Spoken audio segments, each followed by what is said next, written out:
I will be talking about the Westernization movement's effects on music in the Ottoman Empire. You know, it happened in the 19th century, and the music is also one of the subjects that was affected.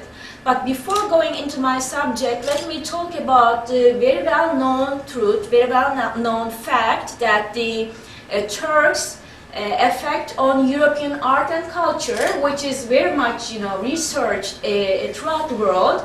And there are lots of publications about that. But the opposite, which I will be talking about more in detail, is highly neglected.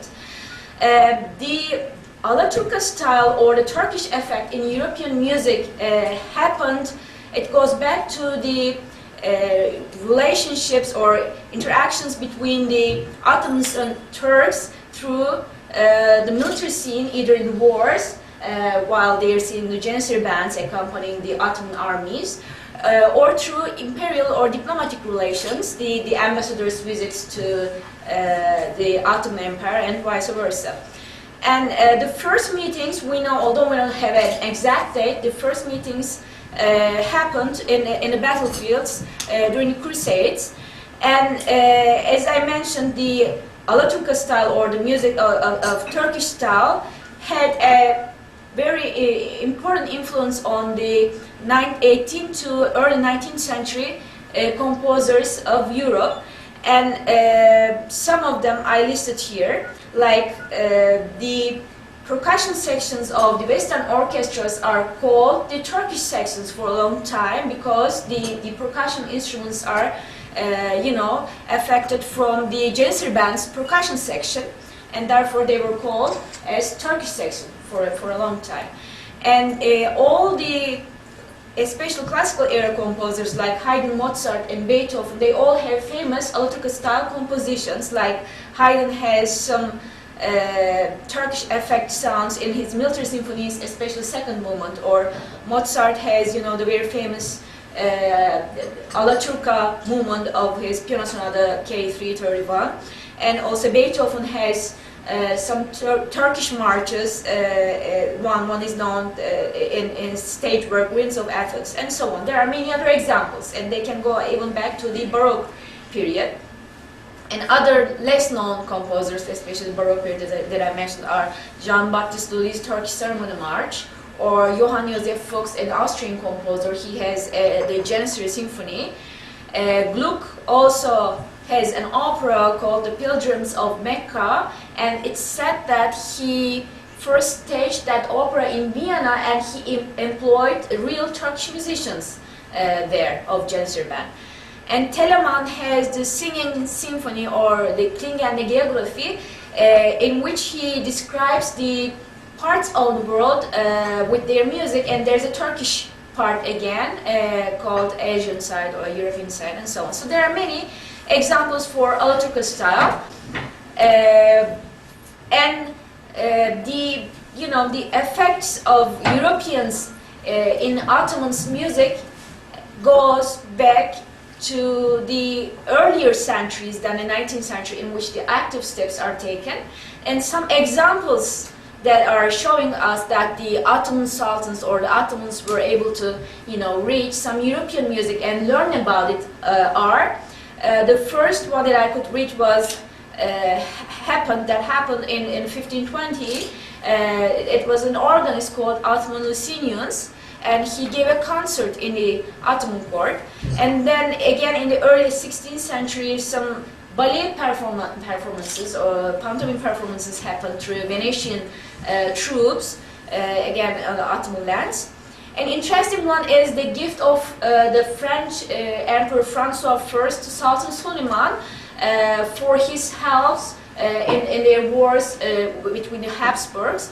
And the Ottomans helped the French, and the French king sent Sultan Suleiman a group of musicians to appreciate his help. And the musicians were highly appreciated by the Sultan. He even listened to them, but found out that that type of, intoxicating music might, ruin the discipline of his armies, and therefore he sent them back to their home country. And there are many other examples, a ballet pantomime performance late 16th century. Gift of Queen Isabel of England to Sultan Mehmed III is a very well known one. Again, the organist Thomas Dallam was employed by the Queen Elizabeth, and he prepared an organ for to be set in the Ottoman palace, and he also performed in front of Sultan Mehmed III. But later, the Sultan that's coming after him, get rid of it, let's say, through the religious purposes, because of religious purposes. And also other examples are that the Ottomans were able to reach some information about European music, as I mentioned, through the ambassadors. Like an example is the ambassador 28 Mehmet Çelebi's visit to Paris. There he was able to watch an opera performance, and he wrote in his memoirs his feelings about it, and he said that he found it very weird, but still the Parisians, the French, are putting a huge budget on it, and it's a very popular art form. And there is an opera, an attempt to bring an opera during the reign of Mehmed IV for a wedding celebration in the 17th century. And a late example is a very interesting one. I think it was the daughter of Mehmed IV's wedding. I think so. I remember that it was like that. And an interesting meeting is Johann Jakob Bach, who is the brother of the famous composer Johann Sebastian Bach, and Pierre Gabriel Bouffardans, who is the very important French Baroque flutist, meeting in Istanbul. Johann Jakob Bach was a military band musician of the Swedish army, and the Swedes had some wars with the Russians, and there they wanted to immigrate, come to the Ottoman lands, because of they're losing the war, and the Ottoman Sultan accepted them to the Ottoman city Bender, Macedonia, and then since the Swedish king and his army were doing some rebellious activities there, they were invited to Istanbul and kept in prison for some time. And there, Johann Jakob Bach was also with the Swedish army and as the musician of it. There he met Bouffardin, who was invited through the French ambassador to Istanbul, most probably to give a concert. And it's said in one of the Bach's feminist letters that they met there, and Bouffardin gave some flute lessons to Bach. And this happened around 1710. So these are some examples that the European music kind of entered to the Ottoman lands, but these stand at a superficial level. No steps were taken. The first active steps began actually during the reign of Sultan Selim III, but he with the Nizami army, Nizam Cedid army and so on, but he was killed by traditionalists because of his westernization movement, but then the active steps were taken during the reign of Sultan Mahmud II. The Janissary Corps were beginning to lose their ability to fight, and they were having a hard time to be put in discipline. And therefore, Mahmud II decided to abolish the corps in 1826, and he first kept the Janissary band, which was accompanying the Janissary corps. But since this European-style army wasn't able to match the music or the music wasn't able to match the steps of the new European-style army, they also decided to form a new band, and they abolished therefore the Janissary bands as well. And that band was called Muzikai Humayun here, and it first acted like a band, but later with its acquirement of new branches, it acted like a conservatory, and to form this new band, first, they employed some musicians that were already in Istanbul, and the Frenchman who was called Manuel was one of the first conductors of this new style band. But since he was not, enough to form a new band, he was replaced by another musician, and Mahmut II decided to order a new musician from Italy, which is the most advanced country in the military band music.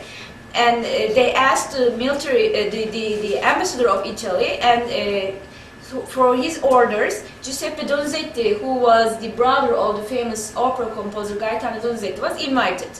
And he became the director, first official director of Musica Humayun, and began to train the new bandsmen. Let me talk a little about Giuseppe Donizetti and his background. He was named as Donizet Pasha by his Turkish students. He was very much loved and appreciated. He was born in Italy, in Bergamo, in 1788, and he got his first lessons from his uncle, and some lessons from his brother's teacher, Meyer. Since he was old to be accepted to the music academy, he had to get some private lessons, and Myers thought that he was very talented and therefore gave him some free lessons. Then he became the military band musician of Napoleon Bonaparte, and he went to many wars with him. And in Musica Humayun, he was given the high-level officials' children as his students, the students from Enderun, which is the highest level of education in the Ottoman. And he was also given unlimited authority, since it was expected that there might be some resistance to this new style of music.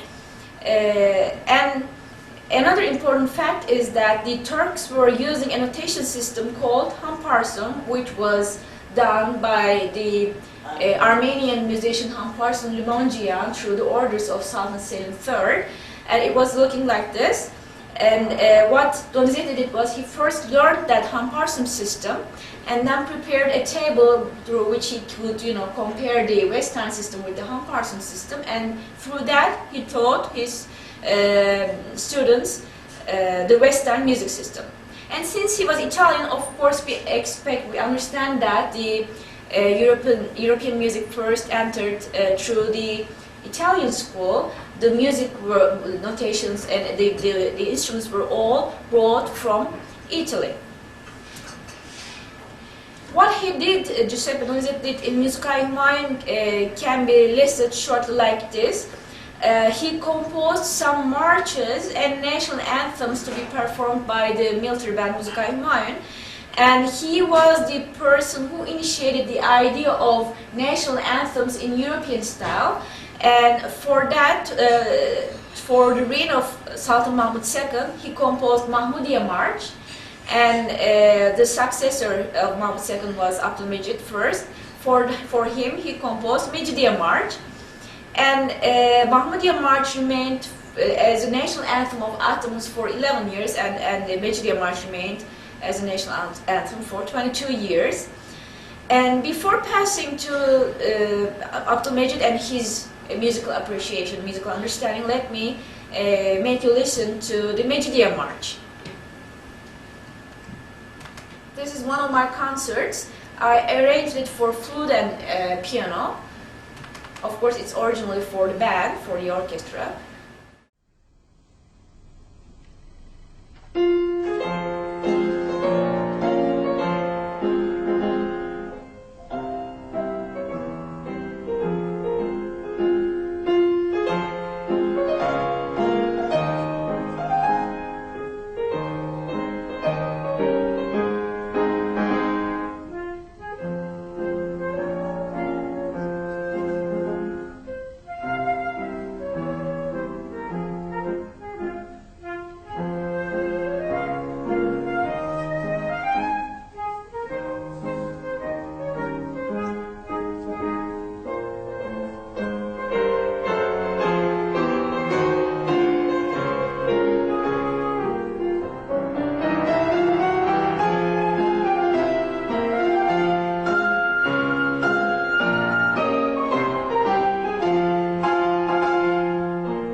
So this was the national anthem of Ottomans for 22 years. Abdülmecit was similar to Mahmud II, a sultan who was appreciating the westernization movement, and he was raised in the Ottoman palace while seeing Donizetti in the palace since he was 5 years old. So therefore he highly appreciated Western music. He got some education in there, and he was the first sultan, of course, therefore to receive some Western music lessons in the Ottoman court, and he could play the piano. He especially favored Italian opera, and this can be traced back from Donizetti's letter that he wrote to his friend Dolce, where he mentions the Sultan's wish to watch some operas and operettas in his court.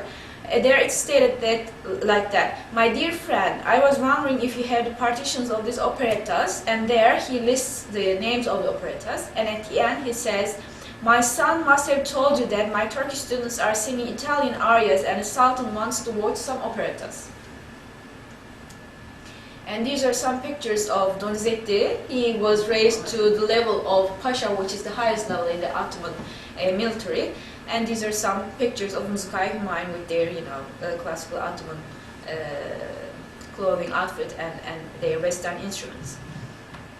Donizetti was followed by another Italian. He lived in Istanbul till he passed away in 1856, and he was the director of Muskai Humayun until he died. And Abdülmecit, who was a sultan when he passed away in Istanbul, decided to appoint another Italian called Callisto Guatelli. Callisto Guatelli actually came to Istanbul around 1846 to give a concert in the Ottoman court, and then he stayed in Istanbul and became the musical director of Now Theater, which is one of the most important theaters of Istanbul in the Pera district. And he was working there, and Abdülmecit was able to read some information about him since he was also visiting the theater and watching some performances. And his appointment to the Muskai Humayun was also highly appreciated by the public, which can be seen from one of the journals of that time. In the news it stated like this: "Majesty Sultan couldn't make a better choice. Residents of Pera have been appreciating the musical genius of Mr. Guatelli for a long time.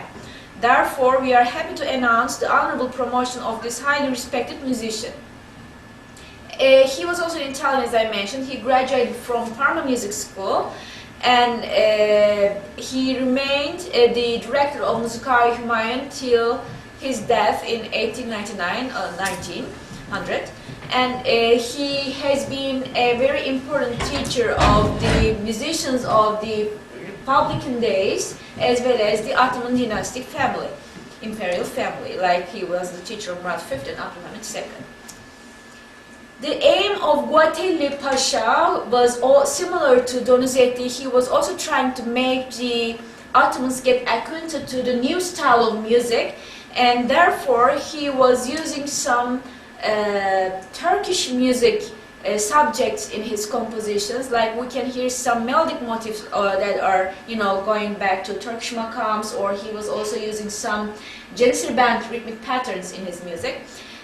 One of them can be listened in his Osmaniye March that he composed during the reign of Sultan Abdülaziz. And let me go to that march, and then I'll continue with another composition of him, and I'm going to relate them to each other. So Osmaniye March, the beginning is, the beginning rhythm is the Janissary band's rhythm.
talking about another march that he composed, which is also very interesting and significant. He composed a march for the exhibition that was held in Istanbul in 1864, which was kind of imitating the idea of the exhibitions that were held in previous years in Paris or in London. And for that exhibition, since many of European guests were invited and expected, Guatelli composed a march called Exhibition March to welcome those guests. And there, in that march, you can hear the English national anthem, God Save the Queen, and then it's connected with some bridges of Ottoman themes to the French Emperor's March. And then at the end, you can hear the themes of the Osmanian March that we just listened, through which the Ottomans were welcoming their guests. Let me also put that march on.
And this is a picture of Kuatli Pasha and some other pictures of Muzikai Humayun.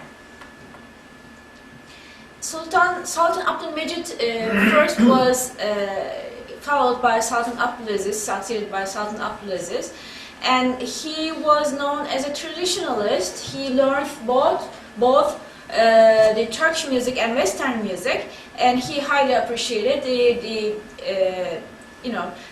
traditional style of amusement. And it was also the Ottomans were in decline period. There was a need of doing some budget cuts, and the first cuts that he did was in the works of Muzikai Humayun. And therefore, during his reign, the process, the advancement in the Western music kind of slowed down. But interestingly, still he is the first sultan to compose in European style, and this is one of the compositions that he did, and I got it from the Rare Books Library of Istanbul University. And this was printed and sold in Italy in Lucca printing company, by Lucca printing company. Other works of him are titled like this: La Gondole Barcarolle, La Harpe Caprice, and Polka. And also another interesting fact about him is that he donated to Richard Wagner's opera house in Bayreuth, Germany, and he was the first emperor of the world who would donate to this theater, and Liszt mentioned that fact in one of his letters to his friends, and said that this should be an example for the other kings and queens of Europe, of world, to help Wagner and do some donation for his opera house. And for his donation, he was given a certificate indicating that some seats are reserved for him, and that he can come and watch anytime he likes to that opera house. Another important thing about him is he's the first sultan to do a European trip, not as for war purposes, not to fight, but as a goodwill gesture. And he was the first and the last in that sense. And in these visits, he was able to, get some more information about Western music through his attendance to some operas and performances in Europe. His imitation Alawas, let me put it also, it's an interesting music.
If we talk about European music in the Ottoman Empire, we should definitely mention Sultan Murad V, who himself was describing his attitude towards music as, I'm not a sultan but a musician. He was highly appreciating the Western music and music, the arts itself.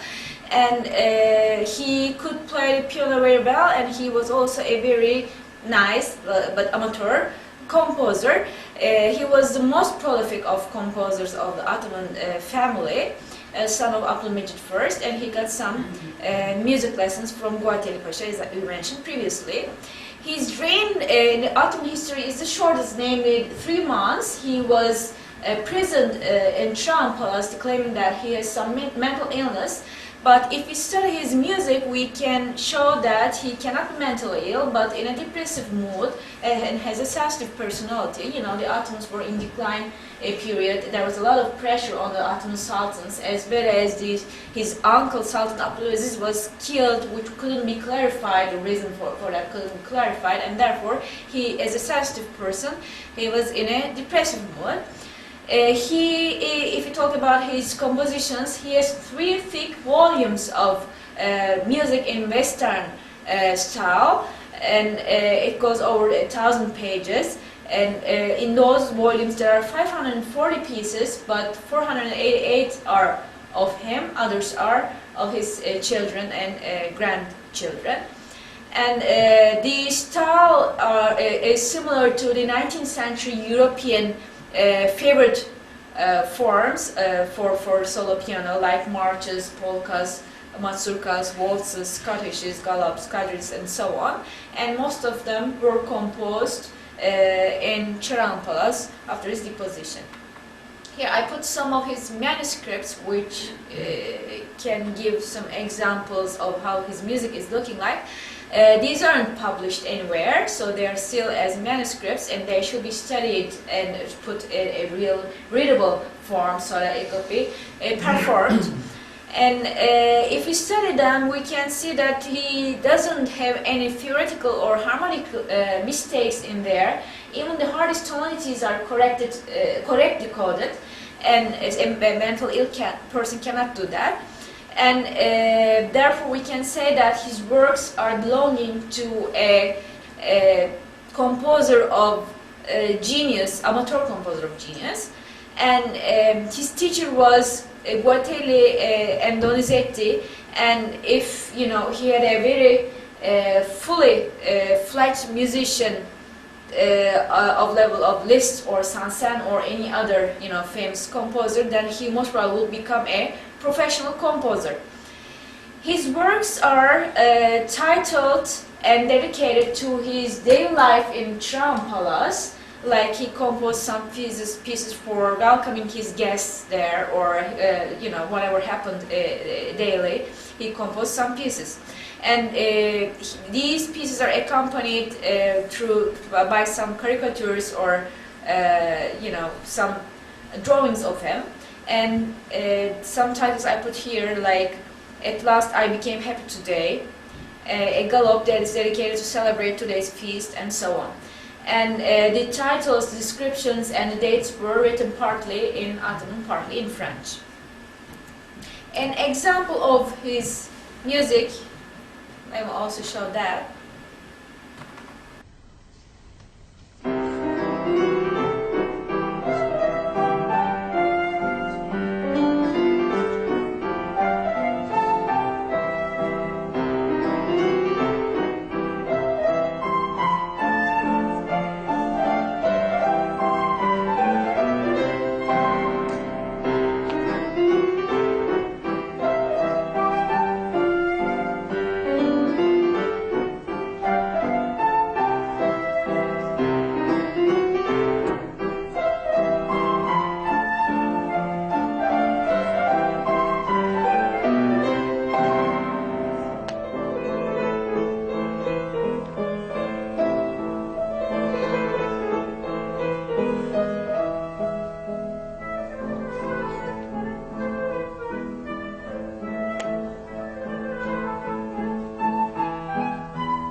Let me continue with the successive Sultan Abdülhamit II. He was also the son of Abdülmecit I and brother of Murat V, and he reigned for 33 years. And he also took some music lessons from Guateli Pasha, and there are lots of European musicians in the Ottoman court, by the way, and I studied them in my book. But here I'm just putting the general overview of what happened in that century. Another court musician called French Toussaint Pasha gave him some piano lessons. We know that he appreciated music, but we don't have any compositions of him. And his appreciation of Western music and music in general can be traced back in his daughter Princess Aisha's memoir. There she states as words of her father, this is what Abdülhamit says. My greatest fun is to listen to music. I don't feel my tiredness if I am busy with it. When I was young, I was interested in playing the piano. My father, Abdülmecit I, brought pianos from Europe to all of his children.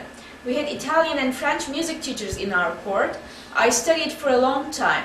Although I loved music a lot, a hectic life didn't allow me to put the necessary time into it. So he was highly appreciating the music. And as we mentioned with the initiation of Donizetti, the national anthem tradition began, and for the reign of each sultan there was a national anthem that was played by Musika Humayun. And for the reign of Sultan Abdülhamit II, a contest was thrown to choose the national anthem of his time. And that contest was won by a Turkish musician called Necip Pasha, who was actually one of the first students of Donizetti. He won that contest with his Hamidiye March. This is the cover page of it. And this march was played as a national anthem of Ottomans till 1909. It was already in there. Let me put that music on. It's in my CD recorded.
Compositions of his own.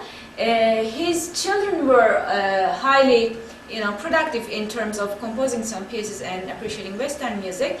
Among them, I chose Mehmet Burhanettin Efendi, who could be considered as a child prodigy. He was Sultan Abdülhamit II's most talented child in terms of music, and he was actually a complete artist. And he could play the piano and cello at a virtuoso level. He composed a Navy march called the Grand March when he was 9 years old, and this march was highly appreciated by his father, and that was played. When is it? Where? Where is this? Where? Where? You mean the music? notes. It's in the libraries of Istanbul, in the rare books libraries of Istanbul University, and I think there might be another copy in Atatürk Library. Okay, thank you. And this march was composed when he was 9 years old, and it was highly appreciated by his father, and it was played by the navy bands of Ottomans for some time. And after the Declaration of Republic, Mehmet Burhanettin Efendi went to New York and spent the rest of his life there. And it's also said that he recorded some music there, which I couldn't be able to reach, but I read it somewhere. And as I mentioned, he was a complete artist. He was also a great painter, and his paintings were exhibited in famous galleries of Europe. Let me also put his music, the Navy March, that he composed at the age of 9.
And let me also mention a woman composer, give you as an example, Fatma Zinur Hanım. She composed a march for the last victory of Ottomans in the Greco-Ottoman War in 1897, and named that march as the Çatalca Victory March. It's a military march, and she was actually the daughter of the Secretary of Minister of Foreign Affairs, Mehmet Nuri Bey, and therefore she must have raised close to the Ottoman palace because of the duty of his father. And this march she composed, as you can see from the cover page. This is also from the Istanbul University Rare Books library. By the way, all the music that I'm presenting here is from that library. But the music that I'm having recorded in my CD are belonging to many other libraries. And this was composed for that celebration, and it's also accompanied by some lyrics. And it's dedicated to Sultan Abdülhamid II for showing the appreciation of the public in his leadership to win this war.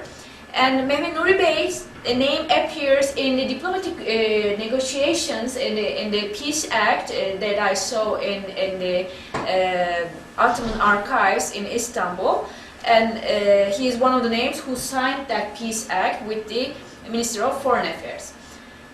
And this is the cover page of the music, and this is a painting, just to show you, I put this picture here, painting here too, of the Ottoman court painter Fausto Zonoro that he describes, in which he describes the Greco-Ottoman War. And the music sounds like this. And in my CD I have another composition of her, which is not published, and that belonged to one of the, private collectors.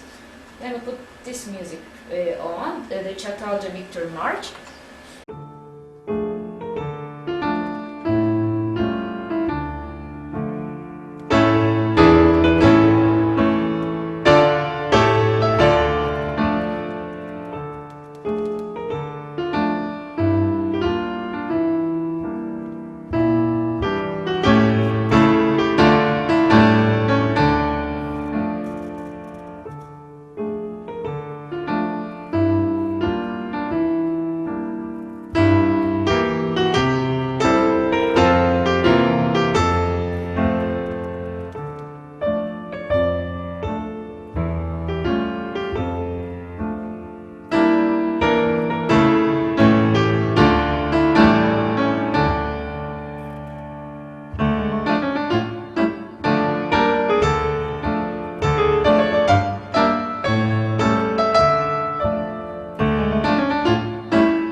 And lastly, let me talk about Sultan Mehmet Reşat V. Since we know that Sultan Vahdettin has some Turkish music compositions, but we don't know whether he was into Western music or not. Sultan Mehmet Reşat, also we don't know whether he has any compositions, but he must appreciate the Western music, because he also put a march contest for his, for choosing the national anthem of his reign, as well as we know that he organized some Western music concerts that will accompany the dinners of his European guests. And during his reign, I would like to mention a European-originated Ottoman citizen composer, Italo Salvelli, who was born in Istanbul, but his father, an Italian, immigrated to Istanbul because he was taking some active part in Italy was trying to declare its liberty in those years, and then since he was an active rebellious person, he had to immigrate to another country, and he came to Istanbul. And Italo Salvi therefore was born in Istanbul, but he was sent to Italy to study music, and I have the detailed information about him in my book. After his studies, he turned back to Ottoman lands and began to teach, compose, and work for the Ottoman court. And he composed his Reşadiye March, won the national anthem contest, and it was played as the national anthem of Ottomans during the reign of Sultan Mehmet Reşat V. It's also of importance because it's the last national anthem that was dedicated to a sultan, since the last Sultan Vahdettin used his grandfather's national anthem, the Mahmudiye March, and therefore this is the last one. Let me, as an example, also show you that march, a part of it maybe we can listen to, since I'm almost out of time.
report, I tried to present a chronological overview of Westernization in music. This is not, of course, the whole thing. There are many details that are hidden in the history of Western music on Turkish dance, but this gives a general understanding of what happened in the 19th century Istanbul.